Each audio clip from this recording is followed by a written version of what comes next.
It's Monday, October 1st.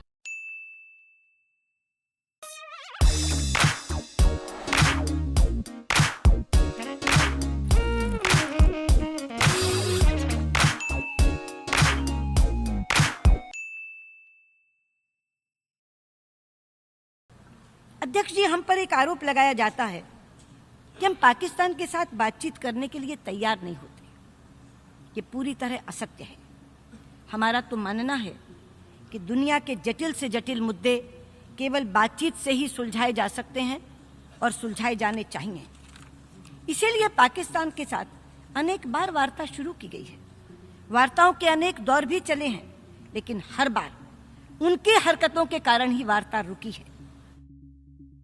In a strong defense of India's decision to call off the proposed meeting with her Pakistani counterpart, Foreign Minister Sushma Swaraj called out Pakistan for what she said was its commitment to terrorism as an instrument of official policy at the United Nations General Assembly. हमने उनका प्रस्ताव मंजूर किया, लेकिन चंद घंटों बाद ये खबर आई कि जम्मू और कश्मीर पुलिस के 3 जवानों का पहले अपहरण किया और बाद में उन्हें मारकर फेंक दिया। क्या ये हरकतें बातचीत की नीयत को दर्शाती हैं? और क्या ऐसे वातावरण में मुलाकात हो सकती है? और क्या मुलाकात होनी चाहिए? Referring to Pakistan's UN envoy Maleha Lodhi showing pictures of Gaza war victims and falsely claiming they were Kashmiris last year, Sushma Swaraj said it has become a habit with Pakistan to throw the dust of deceit against India.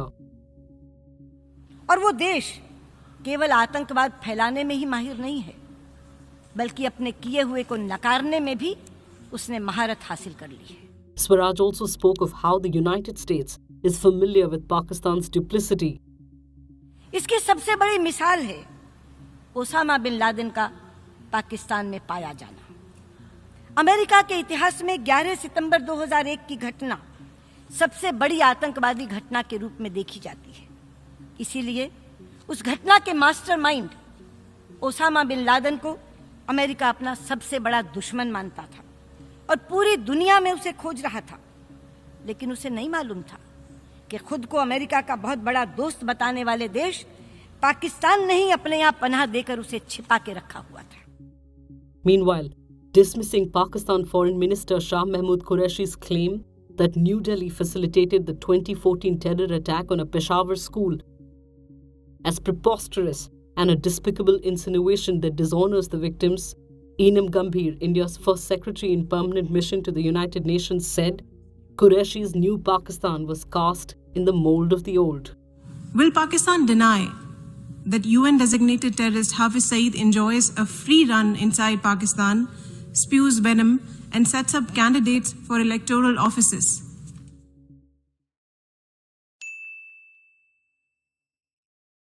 In a judgment that potentially changes how caste reservations work, the Supreme Court introduced the framework of the creamy layer in reservations for Dalits, that is scheduled castes, and Adivasis, that is scheduled tribes.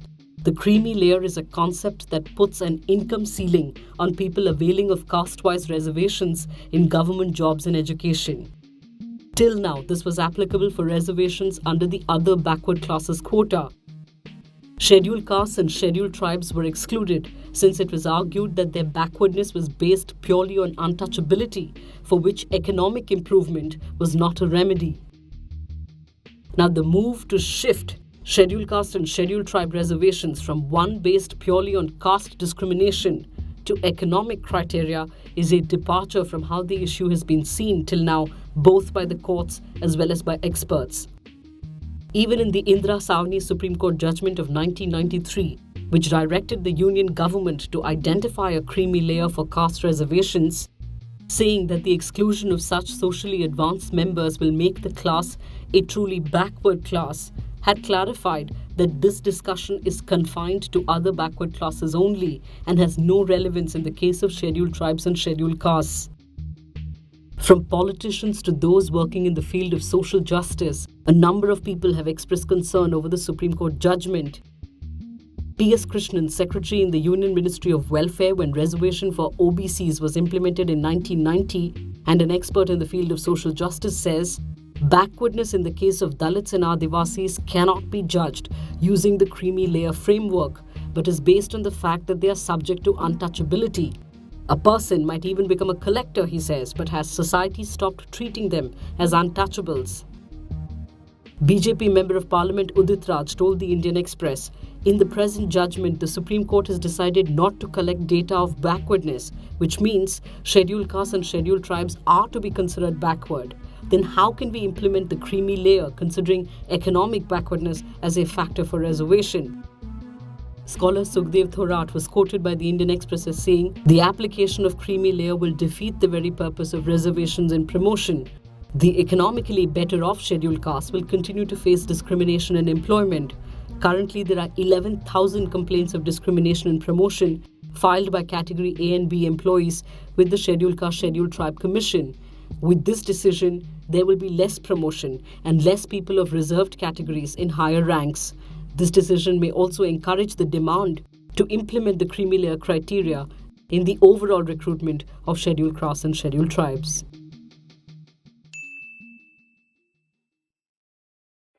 An unarmed 38-year-old executive of tech company Apple was shot dead by an Uttar Pradesh policeman in Lucknow's upscale Gomti Nagar area. Vivek Tiwari was in his car with a former colleague past midnight when a constable, reportedly having failed to stop Kumar's vehicle during checking, chased and shot him. Tiwari later succumbed to the bullet injuries. Tiwari's family earlier refused to cremate his body unless Chief Minister Adityanath personally assured them of justice. Tiwari's widow has reportedly made a number of demands, including that a case of murder be filed against the policeman and that the case be handed over to the CBI. As the opposition pointed to this incident as another example of extrajudicial killings in Uttar Pradesh, Union Home Minister Rajnath Singh dialed Chief Minister Adityanath asking for effective and just action in the case. This killing comes 2 months after the Supreme Court sought the Uttar Pradesh government's response on a petition alleging that several fake encounters or extrajudicial killings have taken place in the state in the recent past. 58 people have been killed in as many as 500 encounters in Uttar Pradesh in recent years, as per the petitioner. In February, the National Human Rights Commission issued a notice to the Yogi Adityanath government accusing higher-ups in the state administration of allowing the police to freely misuse their power and settle scores with people.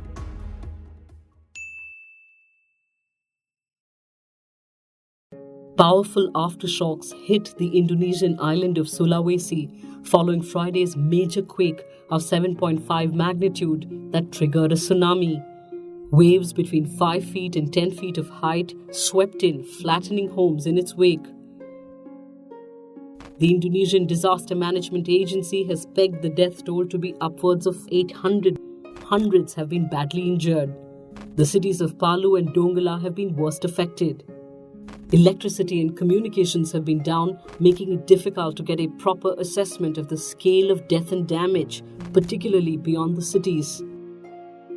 A 21-year-old air traffic controller who stayed back in the ATC tower to ensure that a passenger plane took off safely, even as his colleagues had evacuated the building, later died.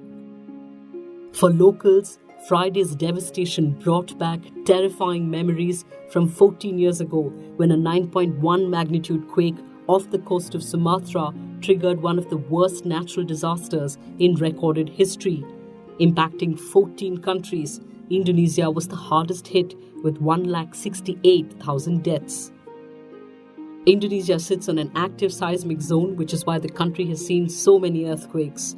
The country is located on the Pacific Ring of Fire, where more than half of the world's volcanic eruptions and earthquakes occur. Earlier this year, a series of powerful quakes hit Lombok, the deadliest, on August 5th, that killed more than 550 people. In 2010, more than 400 people were killed when a quake, sparked by a tsunami, set off the coast of Sumatra. More than 600 were killed in a disaster on Java Island. J.K. Rowling just can't seem to Wingardium Leviosa her film's casting problems away.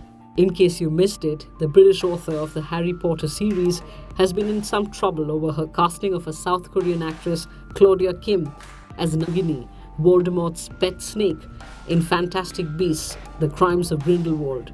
While some Potterheads aren't happy with a woman of color playing the subservient of a villain inspired by Nazis, others are annoyed that Rowling has attributed Nani's name to Indonesian instead of Indian mythology and cast a Korean actress, as though South Asian ethnic mythologies are interchangeable. The film reveals that Nagini was originally a woman trapped as a snake because of a family curse, something Rowling claims was her secret of 20 years. This sudden human backstory has been questioned as well, with Rowling being asked why she never referred to it in the books. Just like Dumbledore's sexuality, which was revealed in 2007 by Rowling, in spite of never having earned a reference in her books and the earlier movies.